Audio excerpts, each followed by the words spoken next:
Before I begin the sermon, I just wanted to let you know I stand here with a grateful heart. And I want to say to each and every one of you, thank you. And to this beautiful community of the First Unitarian Universalist Society of San Francisco. My name is Michael Pappas, and for the past 15 years, I've been blessed to serve as the executive director of the San Francisco Interfaith Council. This community is no stranger to either me or to the council, and I have known so many of your ministers who have served here faithfully and with great devotion. And I want to say thank you to you also for hosting, for almost 34 years, the Interfaith Winter Shelter, which is the core mission and ministry of the Interfaith Council. I'd also like to say thank you to Vanessa Rush Southern, your beautiful and gifted senior minister, who not only is yours, but you share her with the council. She is the chairman of our board, and she is a colleague and a friend, and someone who has really contributed greatly to the interfaith life and the civic life of our community. Now, with all of this said, and at the risk of compromising the decorum of this beautiful and historic sanctuary, for those who would indulge me for a moment, would you mind rising?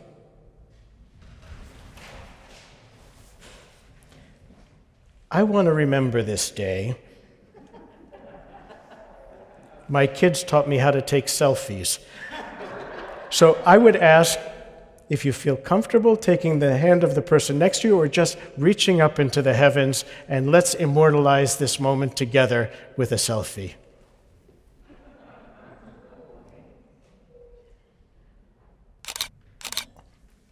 We did it. You'll be immortalized on Facebook.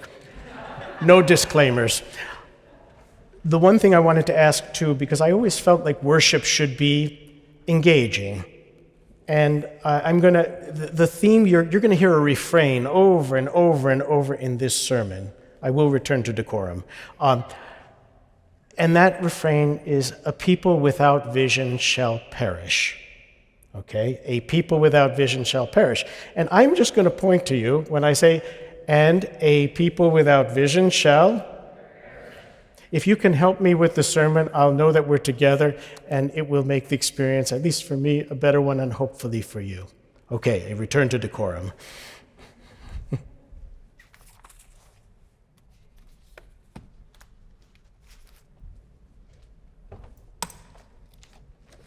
A people without vision shall perish. These profound words from the 29th chapter of the book of Proverbs in the Hebrew sacred text brought to a close this morning's readings.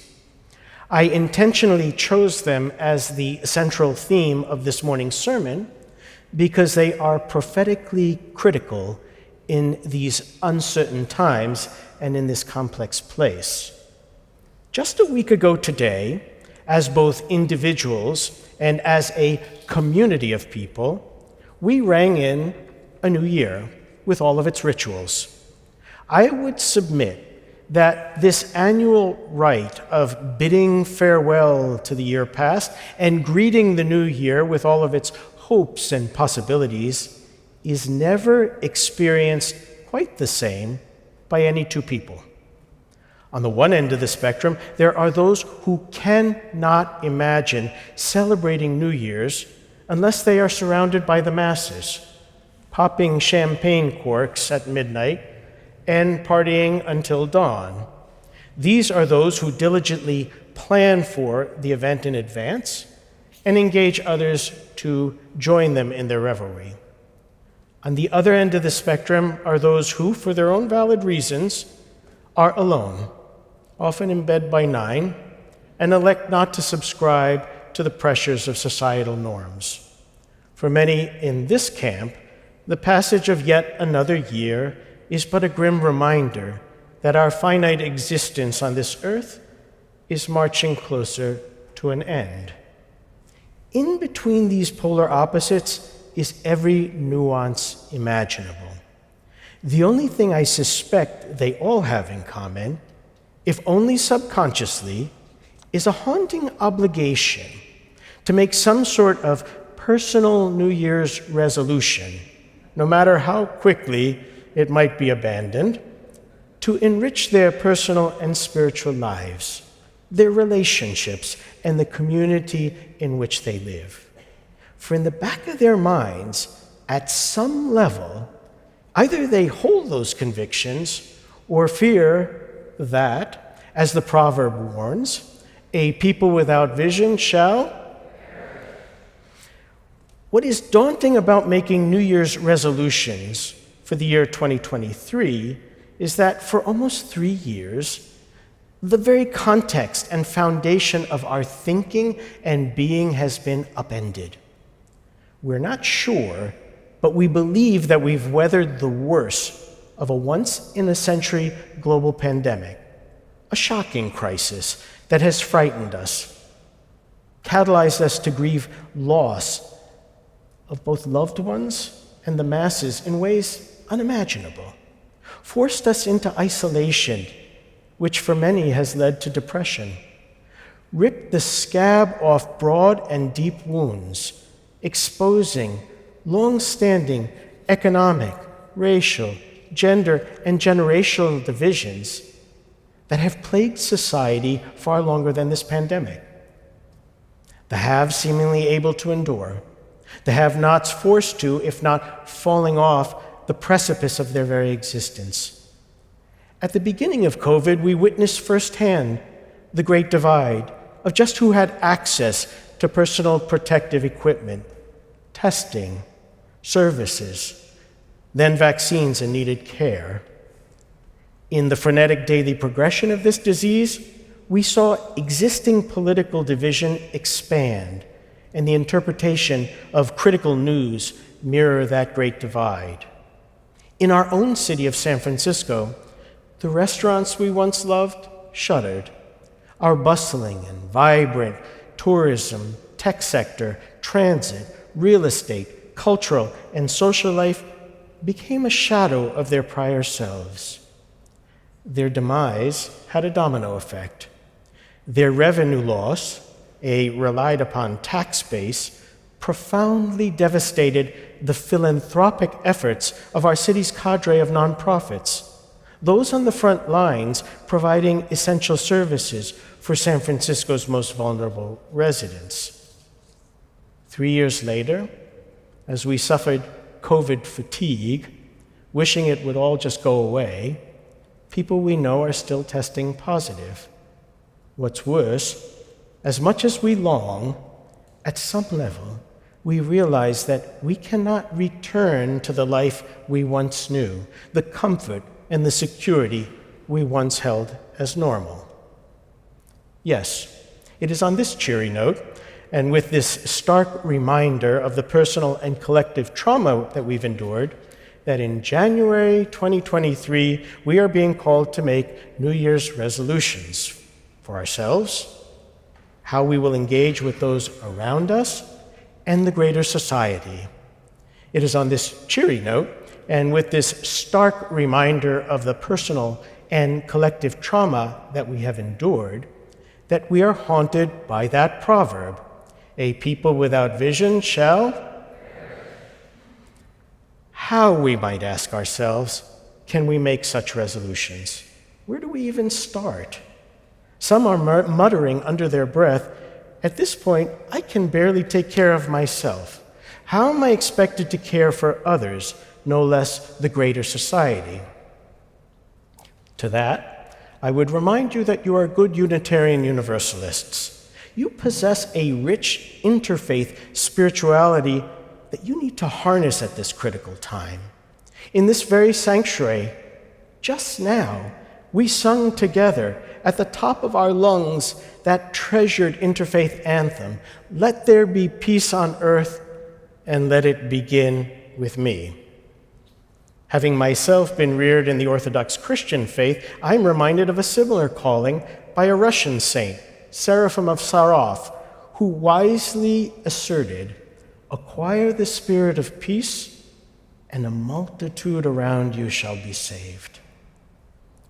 In a recent San Francisco Chronicle op-ed, commentator Keith Humphreys summed up the unique libertarian individualistic spirit of San Franciscans this way: "Since at least the 19th century, Americans have come to San Francisco to be free of traditional constraints back east, to reinvent themselves, to escape the small-mindedness of small towns, and to find themselves.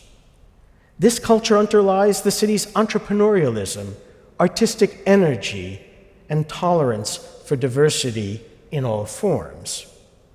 Foundationally, I think what Humphreys suggests is true, and if so, affirms that we San Franciscans could and should be heroes in the context of the proverb, as historically our success as a city can be attributed to the fact that we are a people of vision. Why then do we seem to be stymied?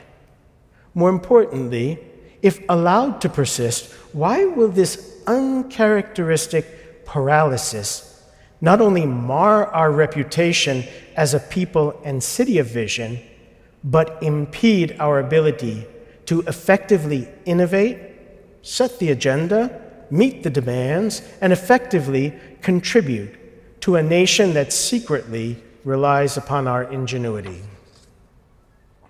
As for the former, I would submit that we are stymied because this pandemic has understandably traumatized us on so many levels. We are a people in need of healing. We need to heal ourselves and care for one another. As people of faith, we are well positioned to do so. As fragile children of a higher and loving being, we're being called to come to terms with the trauma that we have endured. To do so, we will need to risk trusting in that loving higher being, trusting in ourselves, that higher being's creation, and trusting in one another. In essence, as people of faith, fragile children of that higher and loving being, we must come to the realization that to be fully healed, we cannot shoulder such an immense burden alone. To this point, I am reminded of the Catholic theologian Henry Nouwen's treasured little text I remember from seminary, "The Wounded Healer." In it, he asserts that the only thing in this life that all human beings have in common is our woundedness. Only when we are able to risk coming to terms with our woundedness can we enter into the mystery of true healing. Nouwen goes on to suggest that once acquired, the depths of the realization of our woundedness may be empathetically conveyed to others wrestling with their woundedness, and that this conveyance has the effect of catalyzing that same mystery of healing in those who suffer with and around us. Thus, we hearken back to the lyrics of that profound interfaith anthem, "Let there be peace on earth, and let it begin with me." And Seraphim of Saroff's words, "Acquire the spirit of peace, and a multitude around you shall be saved." In healing ourselves and those around us, we then possess the discernment and clarity to see beyond the legion of seemingly insurmountable personal and societal challenges that plague us and reclaim our vision, our greater vision. For remember, a people without vision shall. In the meditation offered earlier in the service, Mayor Lee painstakingly enumerated every wave of people who ever came to San Francisco and powerfully challenged us to be our better selves in welcoming the newcomer. In the course of that history, our city has experienced a series of booms and busts, adjusted, and thrived by fearlessly recreating itself. In the course of these many iterations, we as San Franciscans have learned much about ourselves, grown in wisdom, and as a result, reached new plateaus with each new beginning, earning our reputation as leaders in innovation, creativity, and the promotion of cultural diversity and inclusivity. That visionary leadership is needed now more than ever. We know that we can heal. We know that we have it in us. What are we waiting for? Remember the proverb, a people without vision shall. Sadly, while we are waiting, short-sighted, self-serving, mean-spirited governors, lawmakers, and judges around this country are distorting the very spirit of freedom and justice, creating, passing, and interpreting laws such that those they have been entrusted to serve and protect are no longer able to be safe or their authentic selves. Running roughshod in the name of a distorted sense of morality, these governors, legislators, and judges could care less about the spiritual, emotional, physical, and economic damage they are inflicting upon fragile souls. This we've witnessed firsthand in the sad cases of undocumented political asylees used as pawns being sent to cities like our own to score political points. The countless other souls of whom I speak, our fellow citizens, those whose liberties are in serious jeopardy simply because of their race, gender, sexual orientation, and desire to make decisions regarding the health and well-being of their own bodies, these will soon become spiritual migrants in search of a safe place of refuge.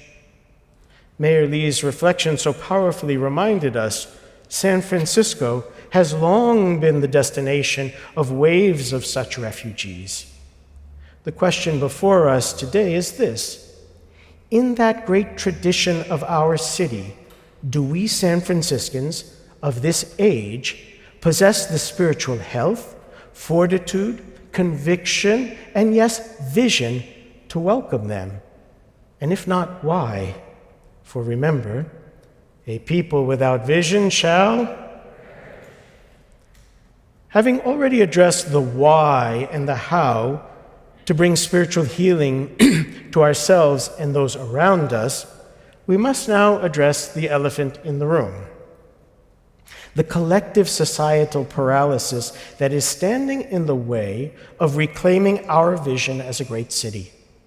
As alluded to earlier, a not-so-small part of that paralysis can be attributed to the pandemic's revelation of our city's deep-seated systemic inequities, compounded by a myriad of other unaddressed and now emerging social failures.